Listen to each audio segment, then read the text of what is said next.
ఇటు మల్లె పువ్వులా కాకుండా ఇంత పరిమళాలు వస్తున్నాయి ఏమిటి పువ్వులని, బహుశా ఇదంతా ఆ భట్టనాథుల యొక్క తపఫలితం అయి ఉంటుంది, ఆయనకున్న కైంకర్యనిష్ట అయి ఉంటుంది అనుకున్నారు.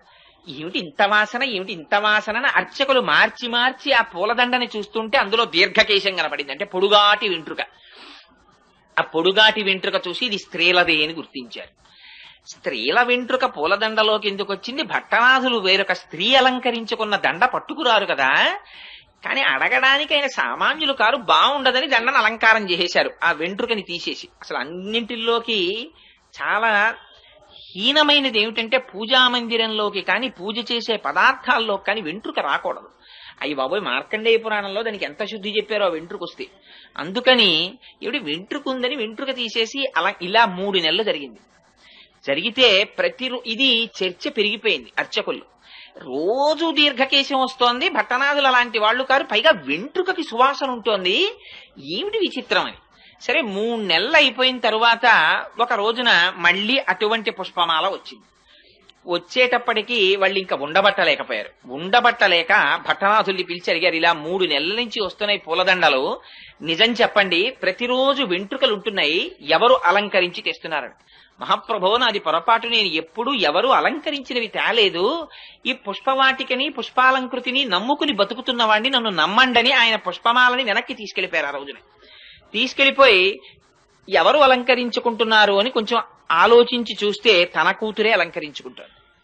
చూశారు, అమ్మా ఎంత తప్పు చేశావమ్మా, పరమాత్మకిచ్చే పుష్పహారాన్ని నువ్వు అలంకరించుకుని ఇస్తున్నావా, దానివల్ల నేను మాట పడ్డానమ్మా అని. ఆ రోజున ఆయన పట్టికెళ్ళడానికి పుష్పమాలలు లేవు, బయటకెళ్లి చూస్తే పువ్వులు దొరకలేదు, బాధ పెట్టుకుని పడుకున్నారు. ఆ రాత్రి ఆయనకి కృష్ణ పరమాత్మ కల్లోకి వచ్చారు. నాకు చాలా ప్రీతి నీ కూతురు అలంకరించుకున్న పుష్పమాలయే, ఆవిడ భూదేవి అంశ, వచ్చిందే ఆ కైంకర్యానికి వచ్చింది, మీ అమ్మాయి అలంకరించుకున్న దండలు పట్టుకొచ్చి నాకు అలంకారం చేయమన్నారు.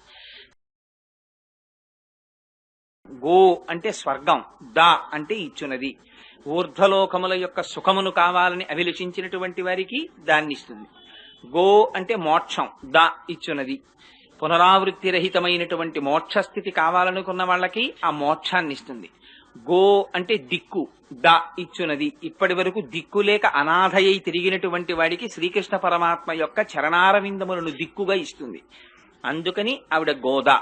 అటువంటి గోదాదేవి ఆనాడు పాలసముద్రాన్ని మధించి ఆ ఆవిర్భవించినటువంటి లక్ష్మీదేవిని తనదిగా చేసుకున్నటువంటి శ్రీ మహావిష్ణువు మాధవుడైతే ఆయనని కేశవ అని పిలిచారట వీళ్ళు. ఇందులో ఒక గమ్మత్తైన మాట ఉంది. పాలసముద్రాన్ని మధించినటువంటి వాళ్ళు దేవతలు, రాక్షసులు, వాళ్ళిద్దరూ కలిసి మధించారు. ఎందుకు మధించారు అంటే దాని గురించి పోతన గారు భాగవతంలో చాలా విశేషమైనటువంటి వర్ణన చేసి ఉన్నారు. ఆ పాలవెల్లి లోపల అప్పటికప్పటికి మంద రాగము తిరిగన్ చప్పుడు నిండిన జాండము చెప్పిడిదే మజుని చెవులు చిందరగునియన్ అన్నారు. ఆ మందరగిరి పర్వతాన్ని దింపి ఆ పాల సముద్రంలో చిలుకుతుంటే వచ్చినటువంటి ధనికి బ్రహ్మగారి చెవులు చిల్లులు పడ్డాయిట. అబ్బా, ఏమిట్రా ఇంత చప్పుడు, ఏం జరుగుతోందిరా అని అడిగట్టయిన. అంత బ్రహ్మాండంగా పాల సముద్రాన్ని చిలికారు. చిలికితే అందులోంచి లక్ష్మీదేవి ఆవిర్భవించింది. ఆ ఆవిర్భవించినటువంటి లక్ష్మీదేవిని తనదిగా స్వీకరించారు శ్రీ మహావిష్ణువు. మా అంటే లక్ష్మీదేవి, ఆవిడని స్వీకరించడము చేత ఆవిడని తన సొత్తుగా కలిగినవాడు కనుక, ఆవిడికి భర్త అయిన వాడు కనుక ఆయనకి మాధవుడు అని పేరు.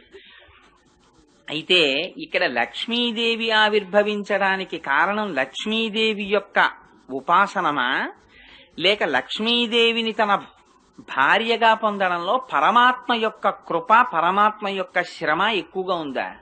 ఒక్కసారి ఆలోచించండి. అందరికన్నా పెద్ద శ్రమ అసలు శ్రీ మహావిష్ణువుది, పరమేశ్వరుడిది. ఎందుచేత అంటే వాళ్ళందరికీ దేవతల పదవులు ఇచ్చారు. ఇస్తే వాళ్ళకి ఆ పదవులతో తృప్తి లేదు. ఆ పదవులతో తృప్తి లేకుండా వాళ్ళు ఎప్పటికీ బ్రతికి ఉండాలనుకున్నారు. అమృతత్వం కావాలనుకున్నారు. దానికోసం అమృతం కావాలనుకున్నారు. పాల సముద్రాన్ని చిలకాలనుకున్నారు. అందులోకి తీసుకొచ్చి మందరగిరి పర్వతాన్ని దింపాలనుకున్నారు. ఉంటుందా పర్వతం? ఆ పర్వతం మునిగిపోతుంది. అందుకని ఎంత దారుణమైన కోరిక కోరారంటే ఆ పర్వతం మునిగిపోతుందయ్యా, అందుకు నువ్వు ఆధారం కావాలి, నువ్వు వచ్చి పడుకో, నీ వీపు మీద ఈ మందరగిరి పెడతాం, పెట్టి దానికి వాసుకి అనేటటువంటి పావుని చుడతాం, దేవతలు ఒక పక్క దానవులు ఒక పక్క పట్టుకుని చిలుకుతాం. చిలికితే ఆ మందరగిరి తిరగాలి అటు ఇటు. తిరుగుతున్నప్పుడు ఈయన వీపు మీద ఉండి తిరిగితే ఆ వీపు ఏమైపోతుందండి? ఆ వీపు మీద చర్మం ఏమైపోవాలి? ఆయన ఏమైపోతున్నా, ఆయన ఎంత కష్టపడుతున్నా వాళ్ళకి అక్కర్లేదు. వాళ్ళు బతికుంటే వాళ్ళకి చాలు. దేవతలు కానివ్వండి, దానవులు కానివ్వండి, అంతే ఆ స్వార్థ ప్రవృత్తి. ఆయనది అంత త్యాగ ప్రవృత్తి. అంత కష్టపడి ఆయన మందరగిరి పర్వతాన్ని చిలికి, ఆ మందరగిరిని వాళ్ళు చిలికితే ఆయన అంత క్లేశం అనుభవిస్తే ఆనాడు అందులోంచి అనేకం వచ్చాయి. ఆ వచ్చిన వాటిల్లో లక్ష్మీదేవి ఒకరు. ఆ వచ్చినటువంటి లక్ష్మీదేవిని నువ్వు ఎవరిని చేపడతావు అని అడిగితే నేను శ్రీ మహావిష్ణువుకే ఇల్లాలిని అంది ఆవిడ. ఆయన మెడలో వరమాల వేసింది. వేస్తే ఆవిడ్ని భార్యగా పొంది అంత కష్టపడి పాల సముద్రంలో పడుకుని వీపు మీద మందర పర్వతాన్ని పెట్టుకుని వీపు చిరిగిపోయేటట్టుగా ఆధారమై అంత తాను కష్టపడితే లక్ష్మీదేవి ఆవిర్భవిస్తే ఆ లక్ష్మీదేవిని తన భార్యగా పొందితే ఆవిడ పెట్టుకోవాలా ఆయన పెట్టుకోవాలా పేరు? ఆయన పెట్టుకున్నారు. ఇంత గొప్ప లక్ష్మిని నేను భార్యగా పొందాను, నా అదృష్టం, అందుకని మాకి ధవుణ్ణి కాబట్టి నా పేరు మాధవుడు అన్నాడు. ఇది పరమేశ్వరుని యొక్క స్థితి ఎంత విచిత్రంగా ఉంటుందో చూడండి. ఎక్కడ ఎవ్వరూ చెయ్యడానికి ఇష్టపడని పనులన్నీ ఆయన చేస్తారు. చేసి అవన్నీ చాలా గొప్ప బిరుదుల కింద తనకి పెట్టుకుంటుంటారు. అన్నింటికన్నా హేయంగా పూర్వం భావింపబడినటువంటి పదవులు ఏమిటో తెలుసా అండి? రథసారథ్యం. రథసారథ్యం కొంచెం తక్కువ స్థాయి పదవిగా భావిస్తారు. కానీ అసలు యథార్థం ఏమిటంటే లోపల కూర్చున్నవాడు ఎంత గొప్పవాడైనా వాడి యొక్క ప్రాణరక్షణ భారం అంతా వాహనాన్ని చోదనం చేసేటటువంటి సారథి చేతుల్లో ఉంటుంది. వాడొక్క గడియ కునికాడనుకోండి, లోపల ఎంత పెద్దవాడు కూర్చున్నా సరే ఇంకా తరువాత ఎందుకో పనికిరాదు శరీరం, అలా తుత్తునీయలైపోతుంది. అంచేత వాహనంలో ఉన్నప్పుడు సారథిదే పూనిక. అటువంటి సారథి పదవి ఎవ్వరూ చెయ్యరు. ఎందుచేత అంటే అందులో యుద్ధంలో సారథి పదవి చేయడం అంటే కొంచెం ఇబ్బందికరమైన పదవి. ఎందుచేత అంటే కురుక్షేత్రం లాంటి యుద్ధాలు జరిగేటప్పుడు ఎక్కడ చూసినా పెద్ద అల్లరి, గొడవ, అరుపులు, కేకలు, అట్టహాసం, ఆర్తనాదాలు వినపడుతుంటాయి. సారథి ఆ వెనకాతల ఉండేటటువంటి రథి యొక్క మనస్సుని ఎరిగి రథాన్ని తీసుకెళ్ళాలి. ఆయన ఎవరితోనో యుద్ధం చెయ్యాలనుకుంటారు, ఆ మాట చెప్తూ ఉంటారు. రథం ఓ పక్క నుంచి వెళుతున్నప్పుడు కదిలేటటువంటి కదలిక, ఆ రథి ఏదో సౌకర్యంగా కూర్చుని యుద్ధం చేయరు. ఆయన లేచి నిలబడి తన చేతిలో గాంధీవాన్నో ఏదో ఒక కోదండాన్నో పట్టుకుని బాణాలు తీసి వేస్తూ ఉంటారు. ఇలా చేత్తో పట్టుకోవడానికి ఏం ఆధారం ఉండదు. అలా వెళ్లిపోయేటటువంటి రథాన్ని నడిపేటప్పుడు సారథికి రథి చెప్పేటటువంటి మాట వినపడాలి. ఒకరిని కొట్టారనుకోండి, అదిగో రథాన్ని కర్ణుడి వైపు తీసుకెళ్ళి అంటారు. వినపడలేదనుకోండి, ఈయన వికర్ణుడి వైపుకి తీసుకెళ్తే కుదరదు. అందుకని ఒక్కొక్కసారి వెనక్కి పిలవాల్సి వస్తే చేతిలో కోదండ ఉంటుంది, ఒక చేతిలో బాణాలు ఉంటాయి. అందుకని అవి కాసేపు ఆపి పిలుస్తూ కబుర్లు చెప్పుకోవడానికి ఉండదు, చుట్టూ శత్రువులు ఉంటారు. అందుకని అవసరమైతే ఒక్కొక్కసారి రథి ఏం చేస్తాడంటే తన పాదుక పెట్టి సారథి యొక్క డొక్కలో పొడుస్తాడు. పొడిస్తే అప్పుడు సారథి వెనక్కి తిరిగి చూస్తాడు. ఏమి ఎందుకని అడిగితే కర్ణుడి వైపుకు పోని అంటాడు, లేకపోతే దుర్యోధనుడి వైపుకు పోని అంటాడు. దాన్ని బట్టి రథం వెడుతుంది. కొట్టడం కూడా తిన్నగా రథిని కొట్టరు, ముందు సారథిని కొట్టేస్తారు. పతాకం కొట్టేస్తారు, గుర్రాల్ని కొట్టేస్తారు, తర్వాత సారథిని కొడతారు, తర్వాత రథాన్ని కొడతారు. అందుకని ఎక్కువ ప్రమాదం సారథికి ఉంటుంది. రథి బలహీనుడైతే ముందు పోయేవాడు సారథి. ఇలాంటి పదవులన్నీ ఆయన చేశాడు. ఆయన కర్మ చేసి పైగా అది పెద్ద గొప్ప కింద ఒక బిరుదు పెట్టుకున్నాడు ఆయన, పార్థ సారథి. అర్జునుడికి నేను సారథ్యం చేశానయ్యా. పార్థుడికి సారథ్యం చేస్తే పార్థుడు మేలు పొందాడా, శ్రీకృష్ణ పరమాత్మ మేలు పొందారా? అసలు అంత సైన్యాన్ని చూసేటప్పటికీ అమ్మ బాబోయ్ నేను యుద్ధం చెయ్యను, నాకు ఇందులో అన్నలు కనపడుతున్నారు, తమ్ముళ్ళు కనపడుతున్నారు, బంధువులు కనపడుతున్నారు, వీళ్ళందరినీ చంపేస్తే ఏమైపోతుందో, రేపు పొద్దున తజ్జనాలు పెట్టేవాళ్ళు ఉండరు, ఎందుకు వచ్చింది నాకు రాజ్యం వద్దు, యుద్ధము వద్దు, నేను ఇంటికి వెళ్ళిపోతున్నాను, నేను వెళ్ళిపోతున్నవాడిని యుద్ధ భూమిలో కూర్చోబెట్టి 18 అధ్యాయాలు భగవద్గీత చెప్పి విశ్వరూపం చూపించి ఆఖరికి నీకేమర్థమైందని అడిగి నష్టో మోహ స్మృతిర్లబ్ధ అంటే అయితే రథం ఎక్కని మళ్ళీ యుద్ధం చేయించి గెలుపు తెప్పించినవాడు ఆయన. ఇంత చేసి నేనేం చేశానండి, రథం తోలేనంతే అని పార్థసారథి అని బిరుదు పెట్టుకున్నాడు. ఇంకొక తక్కువ పదవిగా మనం భావించేది మెసెంజర్ పోస్ట్. సాధారణంగా ఆఫీసులో ఏ పోస్ట్ కన్నా తక్కువ పోస్ట్ ఏంటంటే ఫైల్ ఇక్కడి నుంచి అక్కడికి పట్టుకెళ్ళడం. మెసెంజర్ పోస్ట్ అంటే కొంచెం తక్కువ అనుకుంటాం మనం, కానీ అది చేశాడు ఆయన. పెట్టుకుని చేసి పాండవ దూత అని ఒక బిరుదం పెట్టుకున్నాడు. వాళ్ళ రాయబారం పట్టుకెళ్ళి అక్కడ చెప్పారు. పోని మిగిలిన వాళ్ళల్లా ఏదో వెళ్లి చెప్పేసి వచ్చేసేయడం కాదు. ఇంత కష్టపడి వెడితే ఆయన్ని బంధించి మట్టు పెట్టాలని చూశారు దుర్యోధనాదులు. అక్కడ విశ్వరూపం చూపించారు. పరమాత్మ ఎప్పుడూ కష్టం ఆయన తీసుకుంటారు, ప్రయోజనాన్ని ఇతరులకిచ్చి చూశారా చూశారా వాళ్ళు ఎంత కష్టపడ్డారో నా కోసం అని చెప్పి వాళ్ళు కష్టపడినట్టుగా బిరుదు తాను పెట్టుకుంటారు. అది ఆయన యొక్క ఔదార్యానికి, భక్తుల పట్ల ఆయనకు ఉండేటటువంటి ప్రగాఢమైనటువంటి ప్రేమకి నిదర్శనం భగవానుడిది. అందుకని సహస్రం చెయ్యండి, అష్టోత్తరం చెయ్యండి అంటారు. ఎందుకు అంటే ఏదో గడగడ కూర్చుని ఆ పుస్తకం పట్టుకుని ఓ చదివేమని కాదు. ఏకశబ్ద సమ్యజ్ఞాత సృష్ట ప్రయుక్త స్వర్గే లోకే కామదుగ్భవతి. ఆ చదవడం దగ్గరే జీవితం అంతా పాడు చేసేసుకోమని కాదు. నేను అంత మాట అన్నారేమిటండి మీరు అలా పాడు చేసుకోవడం అని అనుకోకండి. ఆ చదవడంలో కనీసం కొన్ని నామాలకు అర్థం తెలియాలి. తెలిస్తే విశ్వం విష్ణుర్వషత్కారో భూతభవ్య భవత్ప్రభు భూతకృద్భూత భృద్భావో భూతాత్మా భూతభావన అని చదివేటప్పుడు కొన్ని నామాలకు అర్థం తెలిస్తే ఆ నామం దగ్గరికి వెళ్ళేటప్పటికీ ఆహా నిజమే కదా, ఇదంతా స్వామి కటాక్షం కదా అని మనసు రమిస్తుంది. అదిగో అలా మనస్సు ఎక్కడ నిలబడుతుందో అసలు అది ఫలితం. అందుకని ఇవాళ చిట్ట చివరికి వచ్చేటప్పటికీ ఈ విషయాన్ని చెప్తున్నారు. అన్ని ఓడలతో కూడినటువంటి పాల సముద్రాన్ని చిలికి ఆ చిలకడము చేత ఆవిర్భవించినటువంటి లక్ష్మిని తనదిగా పొంది మాధవుడని ఈయన పేరు పెట్టుకున్నారట.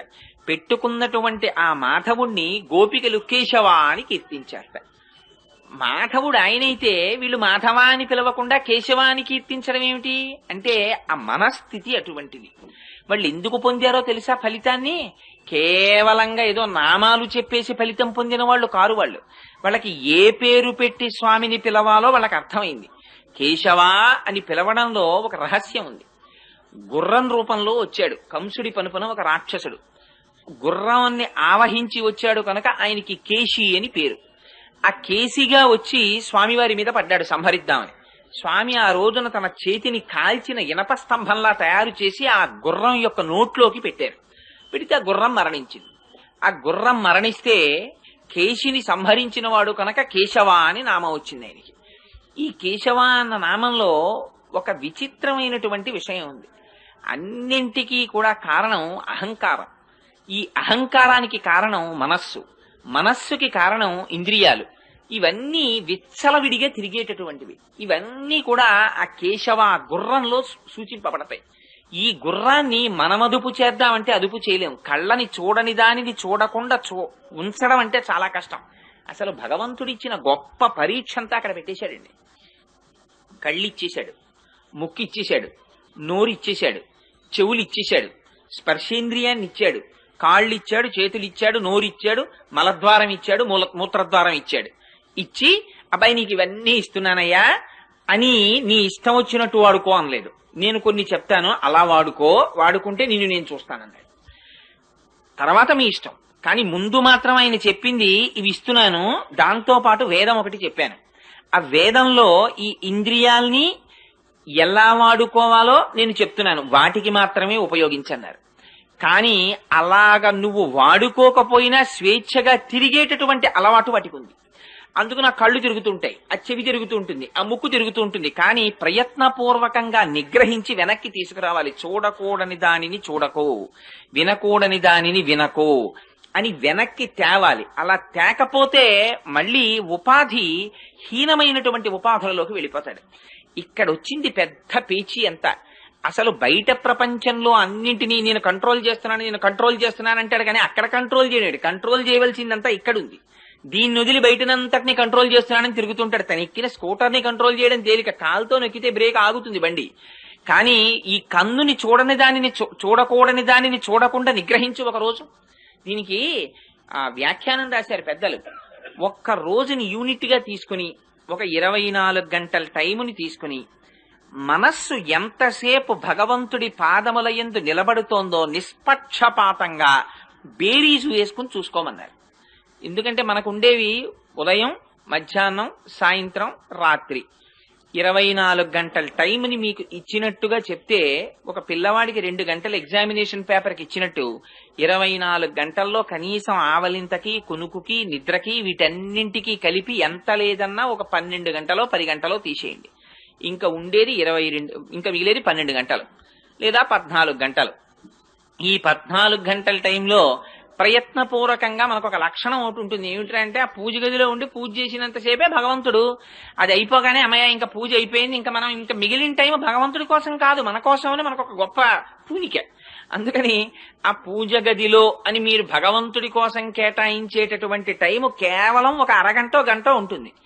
ఆ అరగంటో గంటో అసలు నిజంగా పూజ చేసేటప్పుడు మీరు ఒక్కసారి వాచ్ చేసి చూడండి సిన్సియర్గా, ఎంతసేపు మనస్సు నిజంగా భగవానుడి యొక్క పాదముల యందు నిలబడింది అని మీరు కౌంట్ వేసి చూడండి.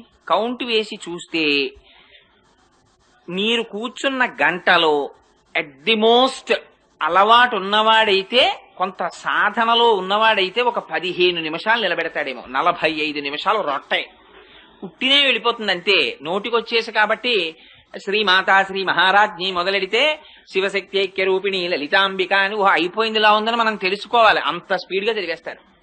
లేకపోతే విష్ణు సహస్రం మొదలెట్టినా అంతే, లేకపోతే శివాష్టోత్తరం మొదలెట్టినా, ఏది మొదలెట్టినా అంత వేగం, ఎంత స్పీడో. ఇక్కడ ఏం చేస్తున్నాడో, ఏం జరుగుతుందో, ఎందుకు చేస్తున్నాడో పెద్ద అల్లరి అంతే.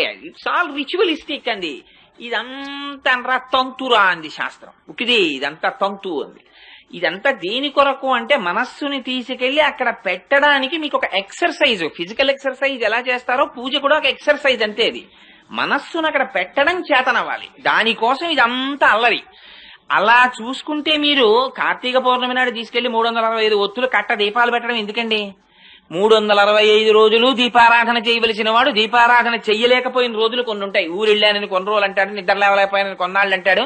అన్నింటికన్నా పెద్ద బైపాస్ ఒకటి ఉంటుంది. నేను సాధారణంగా చూస్తుంటాను కొందరు ఇళ్లల్లో ఏదైనా పూజ జరిగితే వాళ్ళ ఆవిడ్ని పిలిచి దీపం పెట్టమంటాడు. వీడు పెడితే ఏదో పెద్ద అల్లరైపోతుందో లేకపోతే ఏదో పాపం వచ్చేస్తుంది అన్నట్టు. ప్రయత్నపూర్వకంగా యజమాని దీపం పెట్టడం ఉండదు. చాలా చోట్ల పూజ అంటే ఏమిటానండి ఆవిడ చారస్తాం, ఆవిడ చేసుకుంటుంది అంటాడు. ఆవిడ అనుభవిస్తుంది, నీకు ఇంత తక్కువ కదా, నీకు ఇచ్చిన టైం వేస్ట్ అయిపోతుంది. కానీ అలా అనడంలో నువ్వేం పోగొట్టుకుంటున్నావో నీకు తెలియట్లేదు. చెయ్యవలసింది యజమాని. యజమాని నిద్రపోయి, పైగా శాస్త్రం నిర్దాక్షిణ్యంగా చెప్పేసింది, యజమాని చేసిన దాంట్లో సగం వంతు భార్య ఖాతాలో పడిపోతుంటుంది. ఎందుకంటే వీడికి ఆహారం పచనం చేస్తోంది ఆవిడ. అందుకని యోగ్యుడైన భర్త దొరికితే ఆవిడ ఏమీ చేయకపోయినా ఆవిడ ఖాతాలోకి వెళ్ళిపోతుంది సగం పుణ్యం. కానీ భార్య మిగిలిన టైంలో ఆవిడ ఏమైనా చేసుకుంటే అందులోంచి 5 పైసలు పుణ్యం వీడికి రాదు. ఓటీ ఆవిడ చేసుకుంది. ఎందుకని నీకు చేసి మిగిలిన టైంలో ఆవిడ చేసింది, అందులో ఆవిడకే వెళ్ళిపోతుంది. అందుకని సరి అయిన భర్త దొరికినటువంటి స్త్రీకి భార్య భర్తల శరీరం పడిపోయిన తర్వాత పుణ్యం ఎక్కువ అసలు భార్య ఖాతాలోకి వెళ్ళిపోతుంది. అంటే వీడు చేసిన దాంట్లో సగం ఆవిడ ఖాతాలోకి వెళ్ళిపోతుంది. అందుకని 7 తరాలు అటు ఇటు చూసి పెళ్లి చేయడం. అందుచేత ప్రయత్నపూర్వకంగా చెయ్యాలి అనుష్ఠానం అనేటటువంటిది. లేకపోతే ఇంద్రియాలు వినవు, చాలా కష్టం. కానీ ఇక్కడ వీళ్ళు అటువంటి మాధవుణ్ణి మాధవా అని పిలవట్లేదుట.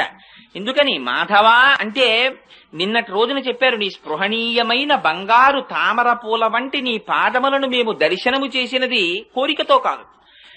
లక్ష్మి యొక్క కటాక్షమును అపేక్షించడం భగవంతుణ్ణి చేరుకోవడానికి, కానీ లక్ష్మి కటాక్షమును లక్ష్మి కటాక్షముగా అనుభవించడానికి కాదు. అంటే మేము ఐశ్వర్యం కోసం అడగడం తప్పేం కాదు. అలా అంటే అండి మేము డబ్బు అడగకూడదా? అడగకూడదని శాస్త్రం ఎక్కడా చెప్పలేదు. ధర్మబద్ధమైన అర్థమును గృహస్థాశ్రమంలో ఉన్నవాడు కోరుకోవచ్చు ధర్మం చేయడానికి, అది తప్పేం కాదు. కానీ అల్టిమేట్ చిట్ట చివరి యొక్క ఫలితం మాత్రం పరమేశ్వరుణ్ణి చేరుకోవడము ఎందుకు పూనికుండాలని చెప్పింది శాస్త్రం. అందుచేత అదిగో అందుకని మేము అటువంటి మాధవుణ్ణి కేశవా అనేటటువంటి నామంతో పిలుస్తున్నాం. ఆ కేశవా అని నామంతో పిలిచినటువంటి గోపికలు ఎటువంటి వారట అంటే, వ్రేపల్లెలో పుట్టి పూర్ణచంద్రుని వంటి ముఖములు కలిగిన వారు, విలక్షణమైన ఆభరణములు ధరించిన వారట. వాళ్ళు పుట్టింది వ్రేపల్లెలో. వ్రేపల్ల అంటే కేవలం గొల్లవాడ. అక్కడ జ్ఞానానికి కాని, కర్మకి కాని, అనుష్ఠానమునకు కాని, గురు శుశ్రూషకి కాని పెద్ద సానుకూల్యమైన ప్రదేశము కాదు. అయినప్పటికీ వాళ్ళు నిన్న చెప్పారే, వాళ్ళు మాకున్న పుణ్యమేమిటి? నువ్వు జన్మించడమే మా పుణ్యం. సాక్షాత్తుగా శ్రీకృష్ణ పరమాత్మయే అక్కడ జన్మించారు. ఆ జన్మించినటువంటి పుణ్యము చేత ఆ కృష్ణుడి పాదములను ఏ కోరిక లేకుండా కేవలము కైంకర్యము తప్ప వేరొకటి అపేక్షించని స్థితిలో నిలబడి ఉన్నారు కనుక వారికి ముఖాలు చాలా తృప్తిగా ఆనందదాయకంగా ఉన్నాయిట. అందుకని పూర్ణచంద్రుడి ముఖంలా ఉన్నాయిట. ఈ ముఖాలు ఎక్కడుంటాయో తెలుసా అండి? గోపికలను అడ్డు పెట్టి చెప్పారు కానీ సంసారమునందు మగ్నులయ్యేటటువంటి వాళ్ళ ముఖాలు ఎప్పుడు ఆకర్షణ వికర్షణ, సుఖము దుఃఖము, ఒకనాడు ప్రీతి ఇంకొకనాడు అప్రీతి, ఇవన్నీ ఉంటాయి. భగవంతుని యొక్క విరోధ శబ్దం వినపడితే ముకుళించుకునే ముఖాలు, భగవంతుడి పేరు చెప్పగానే వికసించేటటువంటి ముఖాలు భక్తులవైతే అసలు ఆ ఆకర్షణ వికర్షణ ద్వంద్వములు సుఖదుఖములు లేకుండా ఎప్పుడూ ప్రసన్నంగా ఆనందంగా ఇలా ఉండే ముఖాలు బ్రహ్మవేత్తలకు ఉంటాయి. వాళ్ళు బ్రహ్మమును తెలుసుకుని బ్రహ్మమునందు రమిస్తూ బ్రహ్మము కన్నా భిన్నము కాని స్థితిలో ఉంటారు కాబట్టి వాళ్ళు ఎప్పుడూ ఆనందమే. యోగరతో వా భోగరతో వా సంగరతో వా సంగవిహీన యస్య బ్రహ్మణి రమతే చిత్తం నందతి నందతి నందత్యేవా అంటారు శంకరులు. ఎప్పుడూ ఆనందమే. అందుకని చాలా ప్రసన్నమైన ముఖాలతో ఉన్నారట. వాళ్ళు విలక్షణమైనటువంటి ఆభరణములు ధరించారట. ఈ ఆభరణములు మీరు బయట కొనుక్కుందామంటే దొరికేటటువంటి ఆభరణాలు కావుట వాళ్ళు పెట్టుకున్నవి. ఎందుకని విలక్షణమైన ఆభరణాలు అంటే వాళ్ళు పొందినది సారూప్యముక్తి. అంటే భగవానుడు ఎటువంటి స్వరూపాన్ని పొంది ఉంటాడో వాళ్ళు కూడా అటువంటి స్వరూపాన్నే పొందుతారు. అక్కడ స్త్రీ పురుష వివక్ష ఉండదు. గోపకాంతలని గోపాలబాలురని ఈ జెండర్ కి సంబంధించి స్త్రీలింగం పుంలింగం ఇవన్నీ మామూలు లౌకిక ప్రపంచంలో. శాస్త్రంలో మాట్లాడేటప్పుడు పురుషుడు పురుషుడు అంటుంటారు. ఆ పురుషుడు పురుషుడన్నవాడు మగవాడని కాదు అర్థం. పురుషుడంటే పురి అంటే ఈ శరీరమునందు ఉన్నటువంటి వాడికి పురుషుడని పేరు. అలాగే ఒక్కొక్కసారి భగవంతుణ్ణి చేరాలి, ఆయన పురుషుడు అంటారు. ఆయన పురుషుడన్నప్పుడు మరి మేము పురుషుణ్ణి ఎలా పొందుతామండి, మేము మొగాళ్ళం కదా అనడానికి వీల్లేదు. ఆధ్యాత్మ శాస్త్రంలో అక్కడ అందరూ స్త్రీలే, ఆయన ఒక్కడే జగద్ధర్త. ఆయనని మిగిలిన వాళ్ళందరూ పొందాలి. అందుకని పతిం విశ్వస్యాత్మేశ్వరగం శాశ్వతగం శివమచ్యుతం, ఆయన ఒక్కడే పతి, మిగిలిన వాళ్ళందరూ సతులు. అందుకని ఇక్కడ గోపికలు దాల్చినటువంటి విలక్షణమైన ఆభరణములు అంటే వైరాగ్యమనే ఆభరణాల్ని ముందు పెట్టుకున్నారు. దానివల్ల ఇవాళ సారూప్యముక్తిని పొంది చతుర్భుజుడైనటువంటి శ్రీ మహావిష్ణువు ఎటువంటి ఆభరణములను ధరిస్తారో అటువంటి ఆభరణములను ధరించినటువంటి వారై ఉన్నారు ఇవాళ. అందుకని అవి బయట చూస్తే దొరికేవి, బయట కనపడేటటువంటి ఆభరణాలు కావు. భగవంతుణ్ణి కోరుకుని భగవంతుని యొక్క అనుగ్రహాన్ని అపేక్షించి ఆయన నుంచి విడివడనటువంటి కైంకర్యాన్ని అడిగారు కనుక 29వ పాశురంలో 30వ పాశురంలోకి వచ్చేటప్పటికి వాళ్ళు అటువంటి ఆభరణాలని ధరించారు. అంటే ఇంకా ప్రత్యేకం తిరుప్పావైలో వాళ్ళు మార్గశీర్ష స్నానం చేసినట్టు కాని వాళ్ళు పరని పొందినట్టు కాని చెప్పరిహ. అంటే ఏమిటి దాని అర్థం? ఆ విలక్షణమైన ఆభరణములను దాల్చారో అనడములోనే వాళ్ళు సారూప్య మోక్షాన్ని పొందేశారు. పొంది లోకము కోసమని పర అనే ఆభరణాన్ని పొందారట. వాళ్ల కోసం మాత్రం వాళ్ళు అడిగింది భగవంతుని నుంచి విడివడకుండా సర్వకాలముల యందు ఆయనతోనే ఉండి ఆయన కైంకర్యము చేసేటటువంటి భాగ్యాన్ని అడిగారు. ప్రపంచం దృష్టిలో పర పర పర అంటూ ఉంటారు. మొదటి పాశురం మొదలెట్టినప్పటి నుంచి అక్కడే వ్యాఖ్యానంలో చెప్పేశారు. అసలు పర అంటే గుండెలకి కట్టుకుని వాయిస్తూ పాట పాడేది.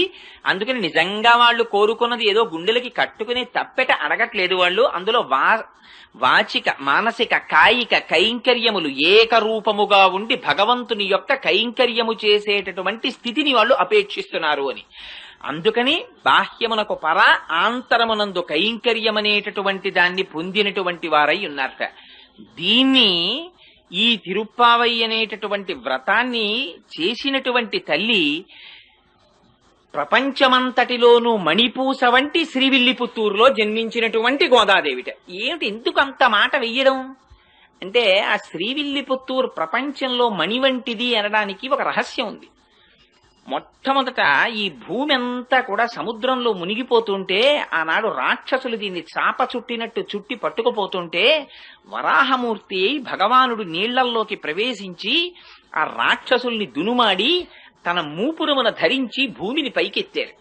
పైకెత్తిన తరువాత భూదేవిని పైకెత్తారు కాబట్టి భూమిని భరించారు కాబట్టి భూమి ఆయనకి భార్య, ఆయన భర్త. అందుకని ఆ భూమిని యథాస్థితిలో ఉంచి తన అవతార సమాప్తి చేసే ముందు భూదేవిని అడిగారు, నీకు ఇంకేమైనా కోరికుందా అని. అడిగితే భూదేవి ఆనాడు ఒక కోరిక కోరింది. స్వామి, నువ్వు ఇవాళ ఏ రూపంలో ఉన్నావో అదే రూపంతో నాతో కొంతకాలము పాటు గడపవలసినది అని అడిగింది. తప్పకుండా అలాగే గడుపుతానని ఆదివరాహమూర్తి అవతారములో ఉన్నప్పుడు భూదేవితో కలిసి దక్షిణ భారతదేశంలో ఇప్పుడు శ్రీవిల్లిపుత్తూర్ అన్న క్షేత్రము ఎక్కడుందో అక్కడ ఉన్న అడవులలో స్వామి భూదేవితో కలిసి తిరుగుతుండేవారట. భగవానుడు ఎక్కడ ఏ రూపంలో ఉన్న యోగులు గుర్తిస్తారు. అందుకని అవతారమును దాల్చి, అంటే అక్కడే ఉన్నాడా, అంతటా ఉన్నవాడు అక్కడ కనబడతాడు. ఇప్పుడు కరెంట్ ఉంది, కరెంటు ఇదంతా కరెంట్ ఉంది, తీగలంతా కరెంట్ ఉంది, కానీ ప్రస్ఫుటంగా ఎక్కడ కనపడుతోంది? ఈ లైట్ లో కనపడుతోంది. అంటే ఈ లైట్ లోనే కరెంట్ ఉందండి, ఆ తీగల్లో కరెంట్ లేదంటే ముట్టుకుంటే తెలుస్తుంది. అందుకని ముట్టుకోకూడదు. ఇక్కడ ఇలా దీపం ఉంది కాబట్టి ప్రస్ఫుటంగా తెలుస్తోంది విద్యుత్ ఉందని. అంత మాత్రం చేతి ఇదంతా లేదనే, ఆ వైరంతా ఉంది విద్యుత్తు. అలా ఒక్కొక్క నాడు భగవానుడు ఒక్కొక్క చోట అవతారమూర్తి ప్రస్ఫుటంగా కనపడతాడు. అలా ఆదివరాహమూర్తిగా ఆయన అరణ్యములలో సంచారము చేస్తున్నప్పుడు యోగులందరూ అక్కడికి చేరారు. చేరి వాళ్ళు భూదేవి సహిత ఆదివరాహ స్వామిని చాలా కాలము పాటు సేవ చేశారు. ఇలా ఈ విషయం తెలిసి మునులు, మహర్షులు, ఋషులు, యోగులు అన్ని లోకాల నుంచి అక్కడికి చేరిపోయారు. చేరిపోవడంలో అదొక పెద్ద పట్టణం అయిపోయింది. అదొక పెద్ద పట్టణం అయిపోయిన తర్వాత క్రమక్రమంగా ఆదివరాహమూర్తి యొక్క స్వరూపాన్ని చూసి ఆయన అవతార పరిసమాప్తి చేయవలసినటువంటి సమయం వచ్చింది. అందుకని ఋషుల నోటి వెంట ఒక మాట వచ్చింది, స్వామి నువ్వు ఆదివరాహమూర్తిగా కాకుండా వేరొక స్వరూపంతో కనపడు అని అడిగారు. అడిగితే ఆయన వెంటనే వటపత్రశాయిగా మారారు. మారి ఆ ఆదివరాహమూర్తి యొక్క స్వరూపం ఆ వైకుంఠనాథుడిలోకి చేరిపోయింది. చేరి ఆయన శ్రీవైకుంఠానికి వెళ్ళిపోయారు. భూదేవికి, భూమి యొక్క అధిష్టాన దేవత అయినటువంటి భూదేవి కూడా ఆయన పాదముల దగ్గర కూర్చుని పాదములు ఒత్తుతూ ఉంటుంది. అలా వెళ్లిపోయే ముందు ఒక విచిత్రం జరిగింది. ఋషులందరూ అక్కడ ఉండి భగవానుడున్నాడని యాగాలు చేస్తుంటే వెంటనే అక్కడికి రాక్షసులు వచ్చారు. ఇవి రెండు ఎప్పుడూ చేరుతాయండి భగవానుడున్న చోట. అందుకే భగవానుడికి సూర్యుడు చంద్రుడు కళ్ళు. రాక్షసులు ఉంటారు, భక్తులు ఉంటారు ఒకే చోట. ఆ రాక్షసుల పట్ల సూర్యుడనే కన్నుతో చూస్తుంటాడు తేజోవంతంగా, భక్తుల పట్ల చంద్రుడనే కన్నుతో చూస్తుంటాడు ప్రశాంతంగా. అందుకే గోపికలు పూర్ణ చంద్రుడి వంటి ముఖంతో ఉన్నారంటే భగవంతుని యొక్క అనుగ్రహాన్ని పొందారు వాళ్ళు. రాక్షసులు వచ్చి ఆ మహర్షుల్ని వేధిస్తున్నారు, రక్తమాంసాల్ని తెచ్చి యజ్ఞగుండాల్లో పడేస్తున్నారు. ఈ ఋషులందరూ ఆ అరణ్యంలో తిరుగుతున్నటువంటి ఆదివరాహమూర్తి పాదములు పట్టి ప్రార్థించారు, స్వామి నీ అవతార పరిసమాప్తి అయిపోతోంది, ఈ రాక్షసుల్ని దునుమాడమని. ఆయన అన్నారు, ఈ మాత్రం రాక్షసుల్ని దునుమాడడానికి నేను రావలసిన అవసరం లేదు, నా సుదర్శనాన్ని పంపిస్తున్నానన్నారు. వెంటనే చక్రం బయలుదేరి వచ్చింది. వచ్చి అందులో అన్నారు, ఆ వ్యాఖ్యానంలో ఒక విచిత్రమైన మాట రాశారు. అదిట ముందు ఎవరిని చంపిందంటేట ఆ రాక్షసుల యొక్క రథముల చక్రములను పడగొట్టిందిట. ఎందుకంటే మీరు చక్రాలు నేను చక్రాలు ఏమిటే, ఇన్ని చక్రాలు ఉండడానికి వీలేదు, ఒక చక్రమే ఉండాలని ముందు చక్రాలు పడగొట్టిందిట. రథాలు పడిపోతే వాళ్ళందరూ కింద పడ్డారట. కొన్ని కోట్ల మంది రాక్షసుల్ని సంహరించేసిందిట చక్రం. సంహరించేస్తే దాని నిండా రక్తం మాంసం అంటుకుపోయి మళ్లీ స్వామి ధరించడానికి అనుకూలమైన స్థితిని పొందడానికి ఆనాడు ఆదివరాహమూర్తి వరుణుణ్ణి పిలిచారట. పిలిచి ఒకసారి చక్రం కడగాలి, ఇక్కడ ఏదైనా నీటిని ఏర్పాటు చేయమన్నారు. స్వామి సుదర్శనాన్ని కడగడానికి సామాన్యమైనటువంటి నీళ్ళేమిటి, గంగా యమునా సరస్వతుల్ని పిలుస్తున్నానని గంగా యమునా సరస్వతుల్ని పిలిచారట. అదే తిరుముక్కోళ తీర్థము అని శ్రీవిల్లిపుత్తూరులో తీర్థం ఏర్పడింది. అందులో సుదర్శనాన్ని కడిగారు. అందుకని ఆ తీర్థంలో స్నానం చేసినటువంటి వాళ్ళకి ఆధ్యాత్మిక జ్ఞానం వస్తుంది అంటారు. సుదర్శనం అంటే మంచి దర్శనము. సుదర్శనాన్ని కడిగారు కనుక దీనితో చూసేటటువంటి దర్శనం ప్రపంచాన్ని చూస్తుంది. ఇక్కడి నుంచి ఆంతరనేత్రంతో చూసేటటువంటి దర్శనం పరమాత్మని చూపిస్తుంది. అది సుదర్శనం కడగడం. అందుకని ఆ కోనేటిలో స్నానం చేస్తారు. సరే, ఆదివరాహమూర్తి తిరిగి వైకుంఠనాథుడిగా వెళ్ళిపోయారు. ఇక్కడ శేషసాయిగా ఆయన అంశ ఉండిపోయింది. అదే మున్నూరు దేవాలయం అని కృష్ణమూర్తి గుడి ఉండిపోయింది శ్రీవిల్లిపుత్తూరులో. అప్పటికి దాని పేరు శ్రీవిల్లిపుత్తూరు కాదు. వెళ్ళిపోయి ఉండగా ఒకనాడు భూదేవి ఆయన పాదములొత్తుతూ ఎందుకో ఒక ప్రశ్న వేసింది.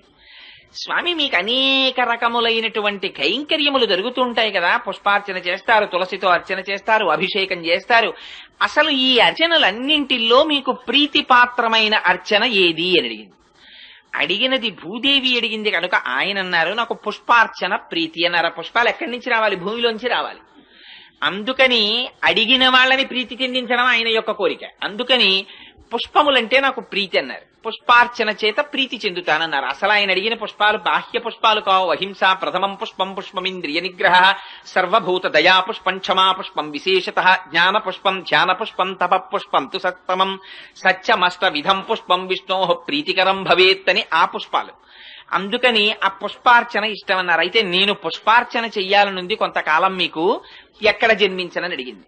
అడిగితే నువ్వు కడుపున పుట్టవలసిన అవసరం లేదు, నాకు పుష్పార్చన చెయ్యడానికి పుడతానని అడుగుతున్నావు కనుక మన గరుక్మంతుని యొక్క అంశలో భట్టనాథులని ఒకరు జన్మిస్తారు, వారికి అయోనిజవై తులసి వనంలో నువ్వు దొరుకుదువుగానివి అని అభయం ఇచ్చారు. సరే, ఈలోగా ఆదివరాహమూర్తి యొక్క అవతారము పరిసమాప్తి కాగానే అక్కడున్న మహర్షులు ఋషులు అందరూ వెళ్ళిపోయారు. వెళ్ళిపోతే మళ్ళీ అది అడవి కింద ఉండిపోయింది. ఆ అడవిలో చిన్న కుగ్రామం ఒకటి ఏర్పడింది. దాని పేరు పుత్తూరుని పిలిచేవారు. అక్కడ కండువు అనబడేటటువంటి పేరు కలిగినటువంటి వాడు, విల్లి అని పేరు కలిగినటువంటి వాడు, ఇద్దరు ఆటవికులు సోదరులు ఉండేవారు. వాళ్ళిద్దరూ రోజు జంతువుల్ని వేటాడి ఆ మాంసం తెచ్చుకు తినేవారు. వాళ్ళిద్దరూ ఒక రోజున ఒక పులిని వేటాడడానికని బయలుదేరారు. ఆ పులి పరిగెత్తింది ఒక గుహవేపు. అటువేపుగా ఈ విల్లి అన్నవాడు పరిగెత్తాడు, కండు అన్నవాడు పరిగెత్తాడు. ఈ వెళ్ళినటువంటి పులి మీద ఆ కండు అన్నవాడు బాణం వేశాడు. దెబ్బతిన్న పులి ఎటో నక్కింది. దానికోసం విల్లి వెతుకుతున్నాడు, కండువు వెతుకుతున్నాడు. ఆ దెబ్బతిన్న పులి పొంచి ఉండి ఒక్కసారి కండువు మీద పడి వాడి మెడ కొరికి చంపేసింది. చంపి గుహలోకి పారిపోయింది. ఈ విల్లి ఆ చనిపోయినటువంటి కండువు శరీరం మీద పడి ఏడుస్తున్నాడు, అయ్యో నువ్వు పులి చేతిలో మరణించావని. అక్కడే ఉంది ఆలయం, అందులో ఉన్నారు స్వామి. వీడి ఏడుపు విని బాధ చెంది ఆయన బయటికి వచ్చారు. ఒక ముసలి బ్రాహ్మణ రూపంలో వచ్చి, ఏమయ్యా నీ తమ్ముడి గురించి అంత విలపిస్తున్నావు, నీ తమ్ముణ్ణి బ్రతికిస్తాను, ఈ ఆలయం ఒక చిన్న గుడి కడతావా అని అడిగారు. అంటే భగవానుడు రాబోయేటటువంటి విషయాల్ని ఉద్ధరించడానికి ఇప్పటి నుంచే ఆయనకు ఒక ప్రణాళిక ఉంటుంది. అందుకని గుడి కడతావా అన్నారు. అంటే ఆయన అన్నాడు తొందరలో అలాగే కడతాను, కానీ ముందు నా తమ్ముణ్ణి బతికిస్తే కడతానన్నాడు. నువ్వు కట్టు తమ్ముణ్ణి బతికిస్తానన్నారు. కాదు, ముందు తమ్ముణ్ణి బతికించి నేను కడతానన్నారు. సంకల్పం చేస్తే ఎంతసేపు అండి, ఆ పిల్లాడు ఆయన బతికాడు. ఇప్పుడు గుడి కట్టన్నారు. అప్పుడు అన్నాడు, అయ్యో మా తమ్ముడి కోసం అన్నాను గాని గుడి కట్టడానికి డబ్బులు ఉండాలి, వేటగాడిని నా దగ్గర డబ్బు ఎక్కడ ఉంది అన్నాడు.